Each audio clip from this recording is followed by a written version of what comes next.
حضرت علی رضی اللہ عنہ فرماتے ہیں، جب بھی کسی کام کی مشکل تمہیں خوف زدہ کرے تو اس کے سامنے ڈٹ جاؤ یہاں تک کہ وہ کام تمہارے لیے آسان ہو جائے۔ اس کام کو دوسروں کے سامنے سادہ اور آسان ظاہر کرو، اس طرح خود بخود تمہارے سامنے کامیابی کی راہ ہموار ہو جائے گی۔ دوسروں کو تکلیف دینے سے اپنے آپ کو باز رکھنا تمہارے دشمنوں کے دل کی اصلاح کر دے گا کہ جس کا فائدہ تم کو ہی ملے گا۔ اپنے دوست کے دشمن کو اپنا دوست نہ بناؤ، ورنہ اپنے دوست سے دشمنی ہو جائے گی۔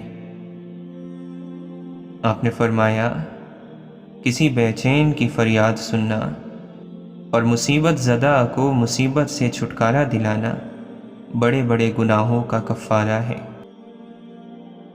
خوف کا نتیجہ ناکامی اور شرم کا نتیجہ محرومی ہے۔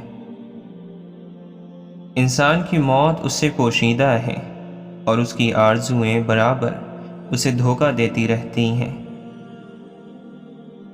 توبہ کے لیے گناہ گار ہونا ضروری نہیں، یہ ایک مستقل عبادت ہے۔ توبہ غسل کی طرح ہے، جتنی بار کی جائے روح میں پاکیزگی اور نکھار آتا ہے۔ واصف علی واصف فرماتے ہیں، اللہ کا انعام جس پر ہو اسے پتہ چل جاتا ہے، باقیوں کو اس کا پتہ نہیں چلتا ہے۔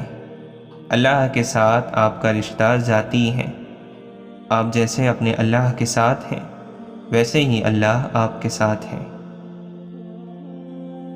اپنے وجود میں اس اللہ کے ہونے کے احساس سے خود کو محروم نہ رکھا کرو۔ وہ دور نہیں ہے، بہت قریب ہے، بہت قریب، اتنا قریب کہ تیری سرگوشیوں کو بھی سنتا ہے۔ اچھا سوچیں اور اچھا بولیں، کیونکہ بدگمانی اور بدزبانی دو ایسے عیب ہیں جو انسان کے ہر کمال کو زوال میں بدل دیتے ہیں۔ تمہاری تکلیف ایک بوند کی طرح ہے اور رب کی تم سے محبت ٹھاٹے مارتے ہوئے سمندر کی مانند۔ تمہارے مسئلے بہت چھوٹے ہیں، رب کا جلال اور اس کی عنایت نہ ختم ہونے والی ہے۔ جو آدمی اللہ کی محبت میں گرفتار ہونا چاہتا ہے، حضور پاک صلی اللہ علیہ وسلم کی محبت کے بغیر، تو ایسا آدمی گمراہ ہو جائے گا۔ اگر صاحب علم مل جائے تو جہالت کو اس کے پاس لے جاؤ کہ یہ اندھیرا ہے، اسے روشنی میں تبدیل کرا لو، وہ دینے والا خوش ہوگا، کیونکہ اسے دینے پر ہی معمور کیا گیا ہے۔ راستہ بتانے والے سے راستہ پوچھنا ہی خدمت ہے۔ جس انسان کو رونا نصیب ہو گیا، وہ آدمی زندگی میں 1000 بار اپنے غم کا شکر گزار ہوگا کہ یا اللہ، تو نے مجھے پسند کر لیا۔ راستہ سچا نہیں ہوتا، بلکہ مسافر سچے ہوتے ہیں۔ آپ فرماتے ہیں، اللہ نے جس ملک، جس دور اور جس زبان میں آپ کو پیدا فرمایا ہے، اسی دور، اسی ملک اور اسی زبان میں آپ کو عرفان مل سکتا ہے۔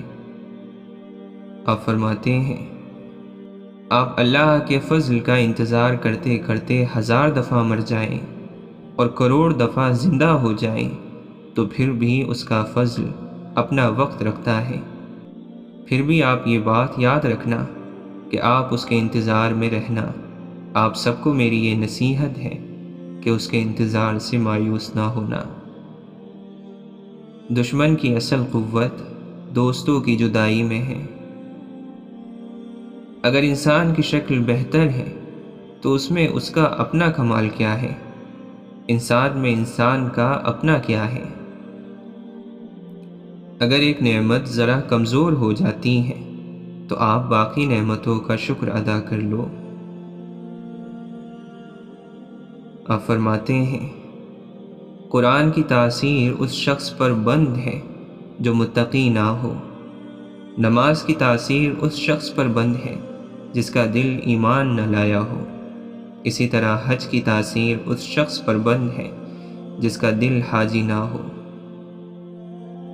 خواب کو حقیقت مان لیا جائے تو تعبیر کی حقیقت ایک اور خواب بن کر رہ جاتی ہے۔ اگر جوانی میں انسان اپنے مستقبل کا خیال رکھے تو بڑھاپے میں حسرتوں کا شمار بہت کم ہوتا ہے۔ اللہ نے بعض بے چین روحیں پیدا کی ہیں جو ہر وقت اللہ کے لیے بے چین رہتی ہیں۔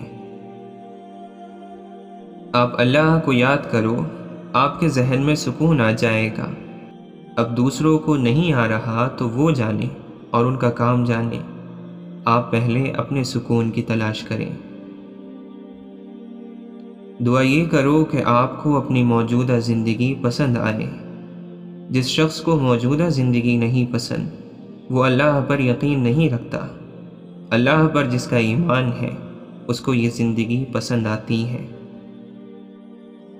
آپ فرماتے ہیں، اللہ کے نبی صلی اللہ علیہ وسلم کی یاد کا کوئی ایسا طریقہ نکالو کہ جس سے ملت ایک ہو جائے۔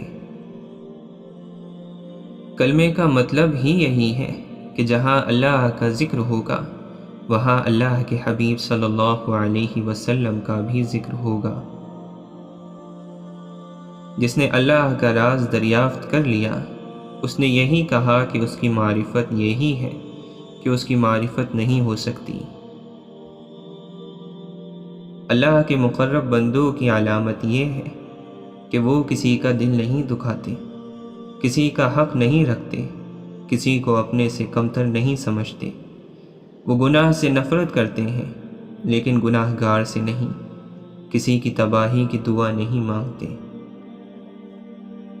ایسے آدمی سے نفرت نہیں کرنی جس کو اللہ معاف کر سکتا ہے۔ خدا کے راستوں کی طرف بلانے والے خود خدا کا راستہ ہو گئے۔ وہ لوگ جنہوں نے غم کو لوگوں کی نگاہ سے بچایا اور وہ لوگ جو اپنے غم کو رات کے آنسوؤں تک لے گئے وہ فلاح پا گئے۔ بہت سے لوگوں کو پڑھنا چاہیے مگر وہ لکھ رہے ہیں۔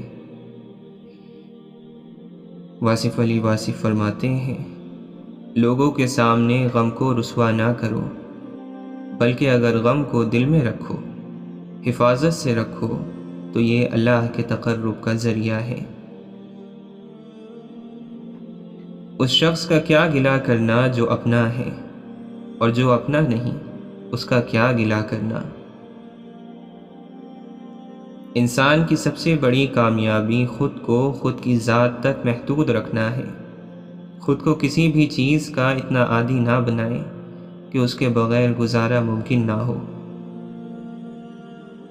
ہو جانے والے واقعات پر افسوس نہ کرو، صبر کرو۔ واصف علی واصف فرماتے ہیں، مجھے اس کی رحمت پر یقین ہے، میرے عمل کی کوتاہی مجھے اس کے فضل سے محروم نہیں کر سکتی، اس کی عطا میری خطا سے بہت وسیع ہے۔ ہم لوگ اسی سائل کو جھڑک دیتے ہیں جسے ہم دیتے کچھ نہیں۔ ایک تو اس کی مدد نہیں کرتے، دوسرا اس کی تذلیل کرتے ہیں، اور تیسرا اس غرور کا اظہار کرتے ہیں جو ہمیں اپنے مرتبے پر ہے۔ بے وقوف لوگوں کے ساتھ گزارا کرنا ہی عقل مندی ہے۔ اگر بے وقوف لوگوں کے ساتھ گزارا نہ کر سکے تو آپ کے پاس عقل مندی کیا ہے؟ مولانا رومی فرماتے ہیں، ہر شخص اگر پہلے اپنا عیب دیکھ لیتا تو وہ اپنی اصلاح سے کب فارغ رہ سکتا ہے؟ اگر تو خود اللہ کی طرف متوجہ نہیں تو تو کہیں کا نہیں، کیونکہ تیری زبان اور دل میں مناسبت نہیں ہے۔ روح اور جسم کی مناسبت اثر کے لیے ضروری ہے۔ مولانا رومی فرماتے ہیں، اے دوست، تو اللہ کا پابند ہے، جو بوئے اس کے لیے بو، نفس چور ہے اس کے کام میں نہ لگ، لاکھوں عقلیں بھی اللہ کے ارادے کے آگے بیکار ہیں۔ یاد رکھو، امن کا دروازہ تمہاری اپنی ہی ذات میں کھلتا ہے۔ اچھی نیت والوں کو سکون ڈھونڈنا نہیں پڑتا، ان کے دل کسی نکھری صبح کی طرح اجلے اور پرسکون ہوتے ہیں۔ جب انسان خود سے مخاطب ہونے لگتا ہے تو وہ دوسروں سے خاموشی اختیار کر لیتا ہے۔ واصف علی واصف فرماتے ہیں، یقین والوں کے سارے چراغ ہیں اور بے یقینوں کے پاس صرف جھگڑا ہے۔ زندگی اللہ سے ملی ہے، اللہ کے لیے استعمال کریں۔ دولت اللہ سے ملی ہے، اللہ کی راہ میں استعمال کریں۔